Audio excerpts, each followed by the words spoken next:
Hello and welcome to this latest podcast from the University of Exeter Business School. Today we're joined by Oli Young. Oli is a senior lecturer at the school and is leading the events centred around Black History Month. Good morning, Oli.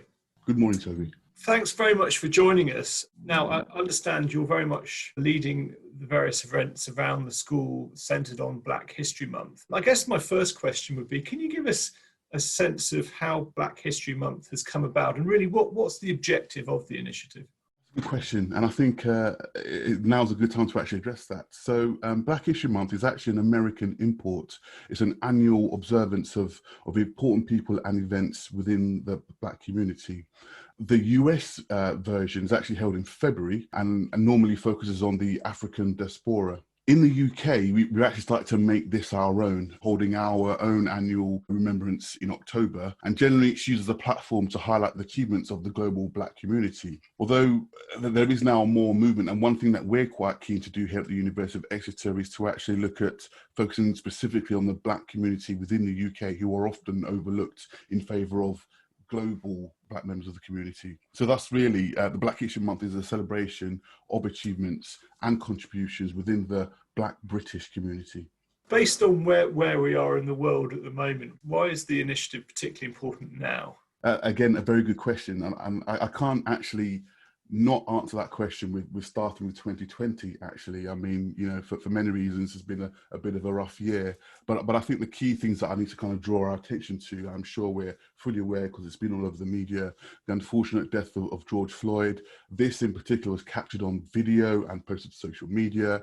We've obviously observed the devastating effects of COVID-19, especially within the minority communities that work in the NHS, many of whom are actually on the front line. You know, it just goes to show the disparities in society that exist. Another example more recently has been the Grenfell Tower tragedy. And again, equally going back to the Black Lives Matter protests that have happened all over the world. So these are some things that have kind of brought the issue of race and inequality to the fore. But these aren't just random one-offs. I mean, if you look back through history, there are many cases where, you know, injustices have occurred.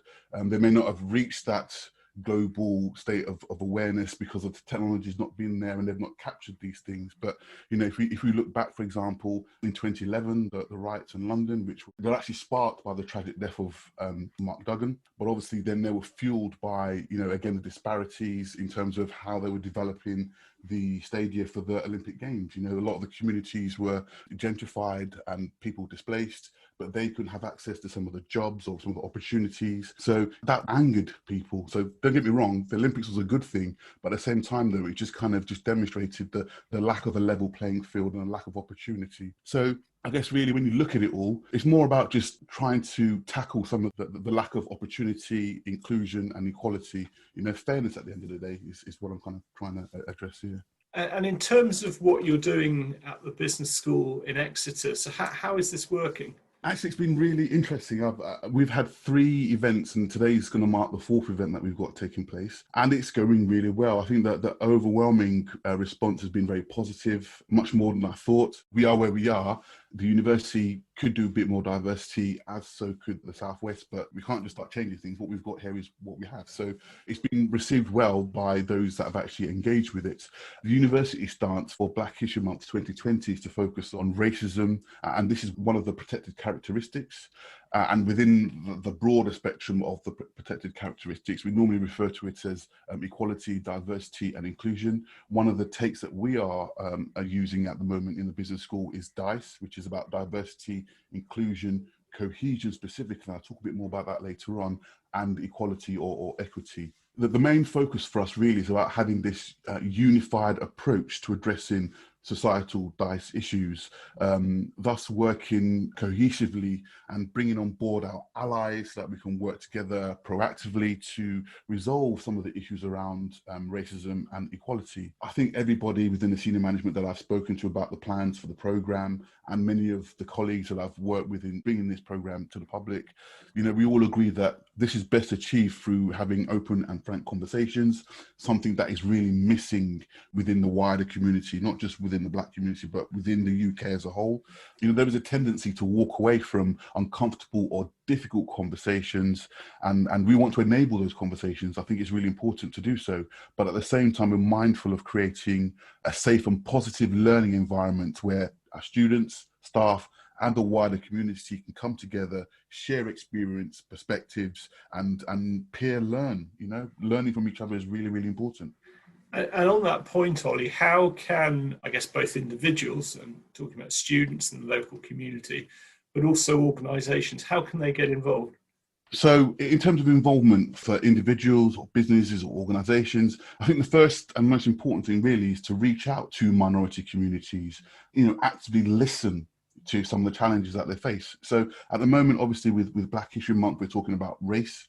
But that is part of a wider EDI agenda, inclusivity, diversity and inclusion. And there are 9 protected characteristics. So these are areas where we observe discrimination against those minority groups. So discrimination can happen in terms of age, disability, gender reassignment, marriage or civil partnerships, pregnancy, maternity, race. Obviously, we're talking about that right now. We've got religion or beliefs, for example, and sex and sexual orientation. These are areas where people are marginalized, discriminated against, in some cases oppressed. These are what I mean by the minority community. So I think it's really important that we all reach out, try to understand and engage with. And the first part of that really is actually to listen to some of the difficulties. It's easy for us to dismiss things that we may hear because we haven't got the lived experience. We don't experience. And so for me, it'd be difficult for me to be able to talk about ageism because I sit in the middle. So, it's very difficult to be told that I haven't got enough experience to get a job, for example, or things like you won't be able to fulfill this role because you're a bit more mature and therefore it's physical and all that kind of stuff. So these are kind of things that people face on a daily basis. The same things with the transgender community, same things with certain religious groups. They really need to have their voice heard. So I think it's really our job, those that are not actually facing that form of marginalization or oppression, to reach out and understand their perspective, to understand their experiences. So on that point, Ollie, I mean, not wanting to oversimplify it, but would you say a big part of this is actually seeing something from another person's perspective? Because if you don't have that perspective, it's harder to understand that the challenges that particular person or that community faces. You've hit the nail right squarely on the head.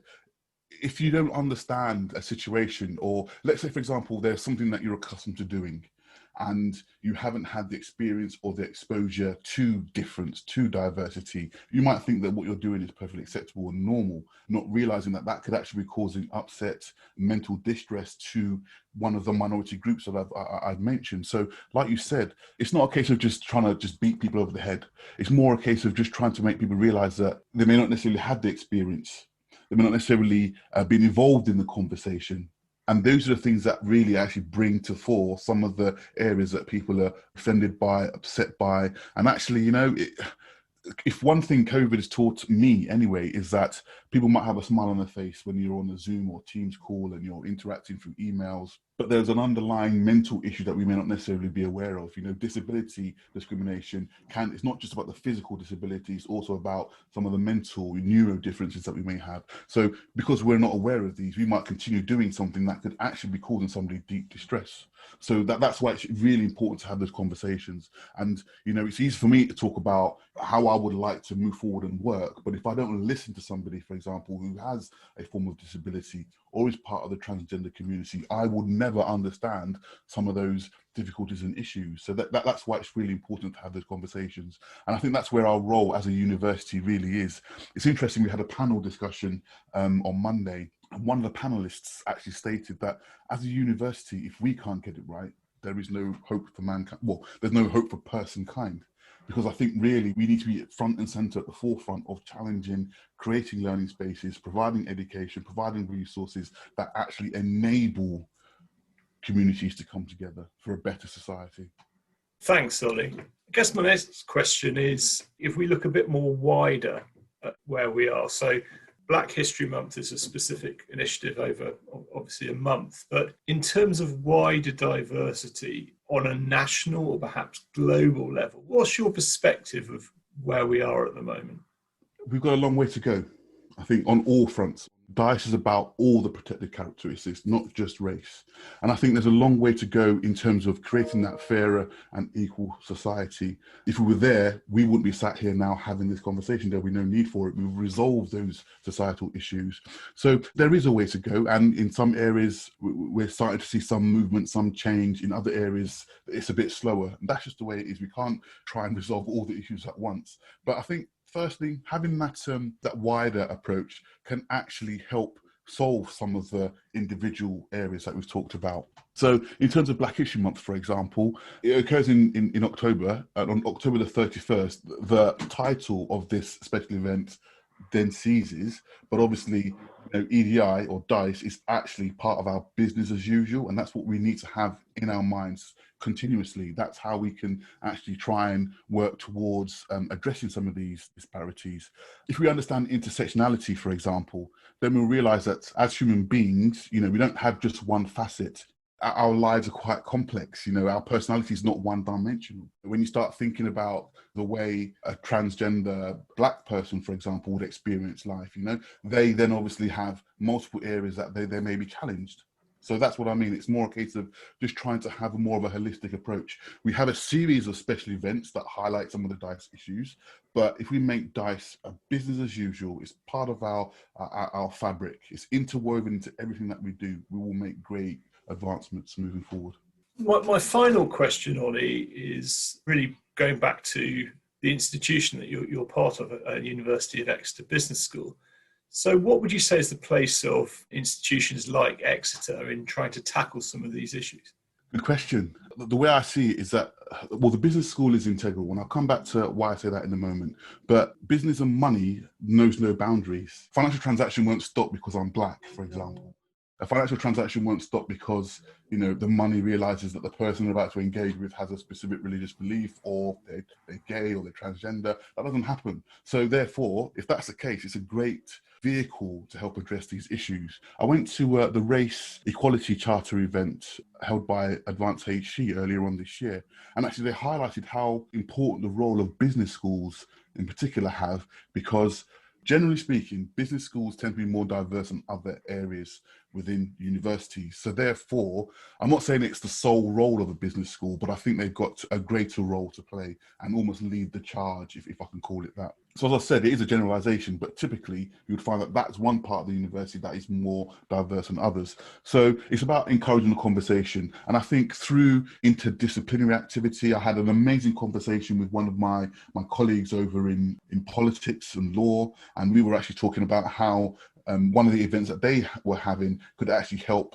in terms of bridging the gap and understanding a different perspective from their side. And that's what I mean. So in terms of the business school, I think, we've got a great position that we're in, and we can then reach out and collaborate with other areas of the university. And thus, actually, through the networks that each of the different colleges has, can reach out to the wider community. The students that engage with those colleges, whether it be medicine, whether it be law, whether it be history or education, will go out into the wider world, will go back to their regular communities where they're from, and they will interact with wider society, thus spreading the message. It's an amazing opportunity, and I think universities really should be at the front of trying to challenge and enable and empower individuals to engage with this area. That's a great place to finish, and a very positive message. Thank you very much, Oli, for joining us. No, thank you very much for your time. It's a pleasure to be here, Toby. Thank you.